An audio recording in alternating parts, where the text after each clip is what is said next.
সাংস্কৃতিক জগতৰ বাবে এক সুখৰ খবৰ। ৰাইজৰ শিল্পী তথা সমগ্ৰ অসমৰে জনপ্ৰিয় কণ্ঠশিল্পী মহেন্দ্ৰ হাজৰিকাৰ দেৱলৈ আহিল এক সুখবৰ। পিছে ভাল খবৰটোনো কি আপোনালোকে বাৰু জানেনে? এই সকলোবোৰ আপোনালোকক জনাম, গতিকে ভিডিঅ'টো শেষলৈকে চাই থাকিব বুলি আশা ৰাখিলোঁ।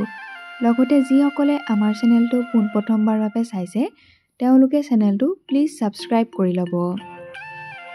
কণ্ঠশিল্পী মহেন্দ্ৰ হাজৰিকালৈ আগবঢ়াইছে জনতাৰ শিল্পীৰ বিশেষ সন্মান।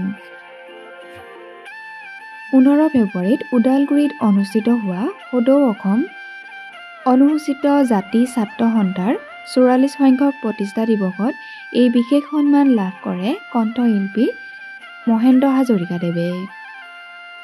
আমাৰ চেনেলৰ তৰফৰ পৰা কণ্ঠশিল্পী মহেন্দ্ৰ হাজৰিকা দেৱলৈ অলেখ শুভকামনা আৰু শুভেচ্ছা জনাইছোঁ।